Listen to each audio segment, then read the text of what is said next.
ఒకరోజు జెరూసలేము నగరం మొత్తం వణికిపోయింది. వీధుల నిండా జనం. అందరి చేతుల్లో ఖర్జూరం ఆకులు. అందరి నోళ్లలో ఒకే మాట, హోసన్నా, హోసన్నా. అసలు ఆ రోజు ఏం జరిగిందో తెలుసా? అది యేసయ్య జెరూసలేముకి వచ్చిన రోజు, పామ్ సండే. యేసయ్య తన శిష్యులను పంపించి ఒక గాడిదను తీసుకురమ్మన్నారు. ఇక్కడ ఒక చిన్న విషయం మనం గమనించాలి. ఆయన గుర్రం మీద రాలేదు, గాడిద మీద వచ్చారు. ఎందుకంటే గుర్రం యుద్ధరాజు చిహ్నం, గాడిద శాంతి రాజు చిహ్నం. యేసయ్య శాంతి రాజుగా వచ్చారు.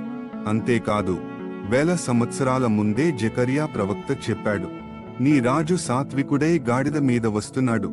ఆ మాట సరిగ్గా నెరవేరింది.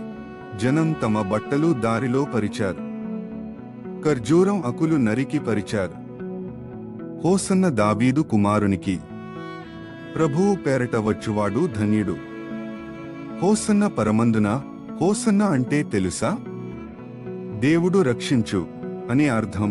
తర్వాత యేసయ్య దేవాలయానికి వెళ్లారు. అక్కడ వ్యాపారులు అమ్మకాలు చేస్తున్నారు. అది చూసిన యేసయ్య వారిని వెళ్లగొట్టారు. నా ఇల్లు ప్రార్థన మందిరం, మీరు దాన్ని దొంగల గుహ చేశారు అన్నారు. అదే దేవాలయంలో గుడ్డివారు చూపు పొందారు, కుంటివారు నడిచారు, పిల్లలు కేకలు వేశారు, హోసన్న దావీదు కుమారునికి. ఇక్కడ ఒక చిన్న విషయం మనం గమనించాలి.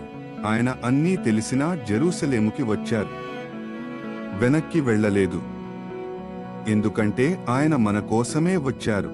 ఈ పామ్ సండే రోజు మనం అదే మాట చేద్దాం, యేసయ్యా, నీవే మా రాజు, నీవే మా రక్షకుడు. హోసన్నా. దేవుడు మనల్ని రక్షించాలి. ఆమేన్.